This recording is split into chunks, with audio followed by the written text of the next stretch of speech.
पास चुनाव की घोषणा हो चुकी है, हरियाणा में मुख्यमंत्री किसको देखना चाहते हैं? मुख्यमंत्री तो बिना खर्ची पर्ची का बीजेपी का देखना चाहते हैं, नैब सिंह सैनी को ही दोबारा। आपका वोट कांग्रेस को जाएगा या बीजेपी को जाएगा? बीजेपी को जाएगा जी, बीजेपी को। क्या कारण है इसका? बिना खर्ची पर्ची में बच्चे लग रहे हैं जी, विकास पूरा हो रहा है 10 साल में।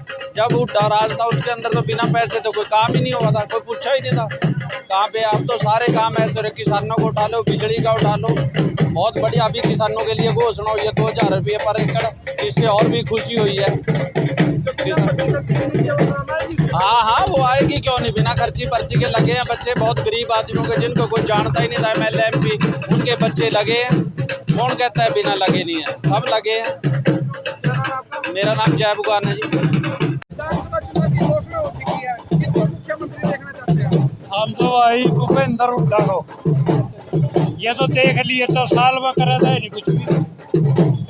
क्या कारण है इसका? कारण क्या, हम ऊपर बैठे पब्लिक ना देखते जी। हमारी सड़का देख लो, तराड़े से जमरेडी दारसी तक इसी तरह खड्डे रहे, किसी ने टक्की नहीं लाई। जो भाजपा की बिना पर्ची खर्चे की नीति थी वो काम आएगी इस चुनाव में? कहाँ पैसे दे वो काम करा ले, कोई नहीं पूछता। तो आपका वोट कांग्रेस को जाएगा? क्या नाम है? तो अमर सिंह। कुछ और कहना चाहेंगे? कुछ और कहना चाहेंगे? और क्या बस बदलाव आ गया ना, तो देख लिए 10 साल में करे था नहीं कुछ। घोषणा करी, काम नहीं होया।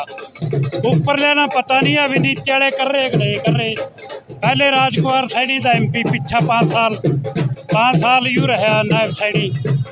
कभी आज तक को मैं नहीं देखा, मैंने सकल क्या नाम आपका? अमर सिंह। हरियाणा में विधानसभा चुनाव का ऐलान हो चुका है जी। मुख्यमंत्री आप किसको देखते हैं, नायब सिंह सैनी या भूपेंद्र सिंह हुड्डा या कोई अन्य? माननीय ठाकुर साहब, पहले तो आपके चैनल को राम मेहर की राम राम। मैं उत्तरी हरियाणा से आता हूं और 90 की 90 विधानसभा का सबका साथ सबका विकास सब पर विश्वास की नीति से जो केंद्र में माननीय मोदी जी ने किया और प्रदेश में मनोहर लाल जी ने किया और वर्तमान में मुख्यमंत्री नैब सैनी जी ने किया, तो मैं नैब सैनी जी को दूसरी बार मुख्यमंत्री और कमल भारतीय जनता पार्टी को तीसरी बार हरियाणा में सरकार की अपेक्षा रखता हूँ। क्या कारण है सर, क्या लगता है आपको, क्या कार्य किए भाजपा सरकार ने? भाजपा सरकार ने एक सबसे बड़ा कार्य है ठाकुर साहब ये किया कि बिना खर्ची बिना पर्ची, मैं बारवा गांव से आता हूं, मेरे गांव के कम से कम 3 दर्जन बच्चा बिना खर्ची बिना पर्ची के नौकरी लगा। मेरे गांव में मनरेगा जो चलता है उसका सीधा खाता में पैसा आने पर मजदूर खुश हुआ। मेरे ही क्षेत्र के अंदर विधानसभा तनेसर में मंत्री सुभाष सुधा जी का सिपाही हूँ, तो मैंने देखा कि पहले सरपंच अन्य लोग गरीबों की पेंशन खा जाते थे, बुढ़ापा पेंशन, और उनके कोर्ट में केस चलते थे, अधिकांश ऐसा होता था। परंतु अब सीधा खाते में उनके पैसा आने से बुजुर्गों के चेहरे पर रौनक देखी। तो सरकार किसकी आ रही है हरियाणा में? हरियाणा में सरकार जो समझदार और जो केंद्र के साथ चलती है, तो प्रदेश में कमल खिल रहा है, कुरुक्षेत्र में कमल खिल रहा है, कैथल में कमल खिल रहा है, करनाल में कमल खिल रहा है। मुझे ऐसा लगता है कि ये कमल लक्ष्मी पर विराजमान जो है, तो ऐसा प्रतीक होता है कि हर युवाओं के मन में है। अगर हम अन्य सरकार को वोट देंगे तो केंद्र से हमारे को जो लाभ मिलना है वो नहीं मिलेगा। अगर हम केंद्र की सरकार के साथ चलेंगे तो प्रदेश में खेलो इंडिया खेलेंगे, डिजिटल इंडिया खेलेंगे और युवाओं को नए नए रोजगार मिलेंगे और हरियाणा तरक्की करेगा। आपके विधानसभा क्षेत्र में क्या क्या कार्य हुए? मेरी विधानसभा थानेसर में मंत्री सुभाष सुधा जी के मार्गदर्शन में, माननीय वर्तमान मुख्यमंत्री नैब सैनी जी के मार्गदर्शन में, सांसद नवीन जिंदल जी के मार्गदर्शन में लगभग सबको आयुष्मान कार्ड की योजना मिली, लगभग हर घर में राशन पहुंचा, हर घर में खर्ची पर्ची के बिना नौकरी मिली और मेरे कुरुक्षेत्र विधानसभा थानेसर को सड़कों से लेकर एलिमेंट्री ट्रैक, जो मैं दिल्ली में देखता था कि ट्रेन ऊपर से चलती है, वो मैं कुरुक्षेत्र में देखूंगा कि ट्रेन ऊपर से चलती है।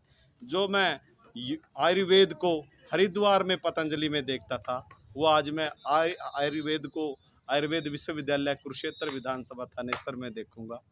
और जो मैं बच्चों को मेडल लाकर एलिमिटी ट्रैक पर चलते हुए दिल्ली में देखता था, वो आज कुरुक्षेत्र में सुभाष सुधा जी के आशीर्वाद से द्रोणाचार्य स्टेडियम में देखूंगा।